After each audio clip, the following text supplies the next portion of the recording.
Hello दोस्तों। आज अपना परिवार अमृत एजुकेशन सेंटर पर स्वागत है।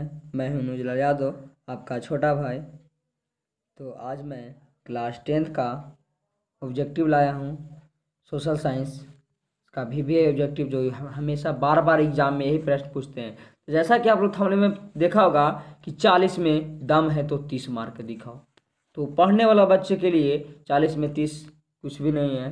तो आज मैं तो चलिए आज जो इसका जो प्रश्न है देखेंगे कि VBA ऑब्जेक्टिव कैसा है। तो आपको मैं बता देता हूँ कि क्लास 10th प्लस 12th का अमृत एजुकेशन सेंटर पर ज़बरदस्त तैयारी कराई जा रही है। अगर आप 90% लाना चाहते हैं तो अमृत एजुकेशन सेंटर पर तैयारी कीजिए, चाहे आप क्लास 10th का रहें या 12th का रहें। आपको मतलब सभी सब्जेक्ट का तैयारी कराई जा रही है।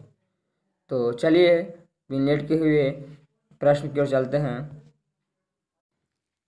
तो चलिए पहला प्रश्न क्या बोलता है कि रूस में कृषक दास प्रथा का अंत कब हुआ। VBA imported question.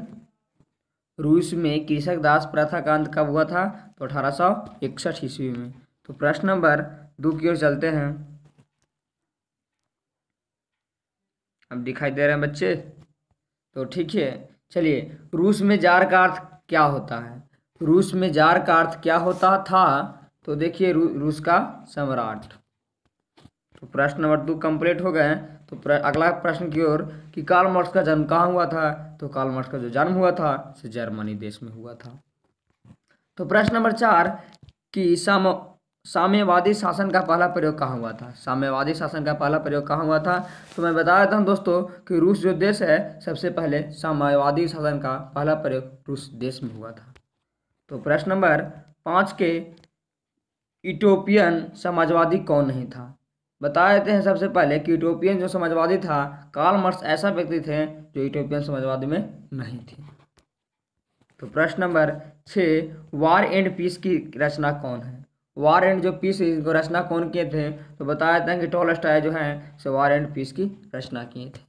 तो प्रश्न नंबर 7 कि बोल्शेविक क्रांति कब हुई थी? ये 2020 में पूछे थे, तो लगभग 2021 में भी पूछेंगे। ये बार बार पूछते हैं प्रश्न, मतलब बार बार रिपीट होते हैं, और वही प्रश्न को हम रिपीट कर रहे हैं जो बार बार एग्जाम में पूछे गए 2019 में, 2018 में। वही प्रश्न आज आपके बीच प्रस्तुत किया हूँ। तो बता देते हैं कि ऑप्शन रहेगा फरवरी, अप्रैल, मार्च, जो भी आपको ऑप्शन रहेगा, लेकिन आपको सिर्फ नवंबर 1917 रहेगा ऑप्शन, तब मारिएगा। नवंबर 1917 में हुआ था बोल्शेविक क्रांति। तो प्रश्न नंबर 8 कि लाल सेना गठन किसने किया था? लाल सेना गठन जो किया था, आपको बताया था ट्रास्की जो थे व्यक्ति थे, लाल सेना का गठन किए थे। तो प्रश्न नंबर 9 कि लेनिन की मृत्यु कब हुई? लेनिन की मृत्यु जो हुई 1924 ईस्वी में हुई।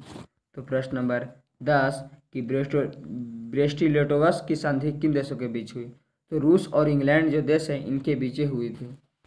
तो प्रश्न नंबर 11 जर्मन राज का निर्माण किसने किया था? जर्मन राज का जो निर्माण किया था, नेपोलियन बोनापार्ट ने किया था। तो प्रश्न नंबर 12 जॉलबरन एक संस्था थी, काची का जॉलबरन थे? व्यापारियों की। प्रश्न नंबर 13 रक्त अमलाव की नीति का अवलंबन किसने किया था? ये भी आपको इम्पोर्टेंट क्वेश्चन है, 2020 में पूछे थे। रक्त अमलाव की नीति का अवलंबन किसने किया था? बिस्मार्क ने। तो प्रश्न नंबर 14 फ्रैंकफर्ट की संधि कब हुई? ये भी आपको 2020 में पूछे गए थे। फ्रैंकफर्ट की संधि कब हुई? 1871 ईस्वी में। यूरोपियन वासियों के लिए किस देश का साहित्य का ज्ञान विज्ञान प्रेरणा स्रोत रहा? तो यूनान देश के लिए। प्रश्न नंबर 16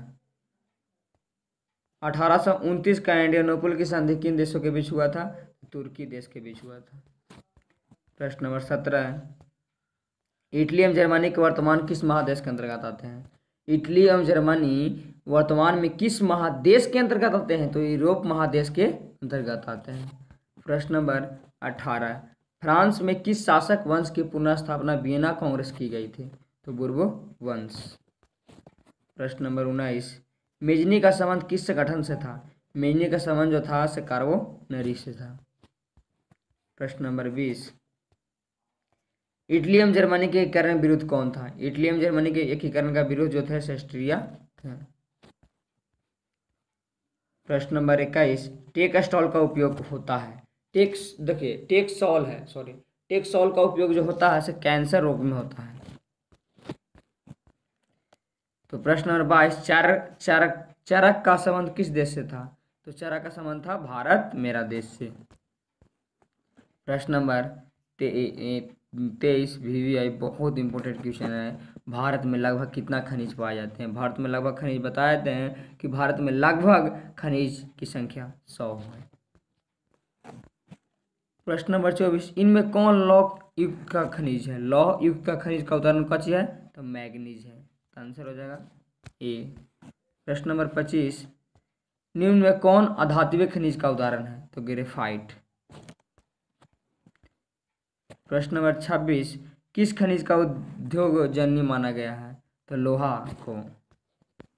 27 प्रश्न नंबर, कौन लौह अयस्क का एक प्रकार है? हेमाटाइट।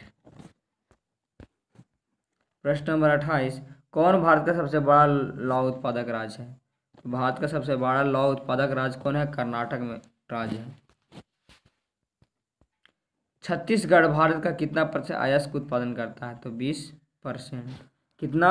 20%। प्रश्न नंबर 30, एक टन इस्पात बनाने में कितना मैग्नीज का उपयोग करता है? एक टन बनाने में 10 kg के। कितना? 10 kg।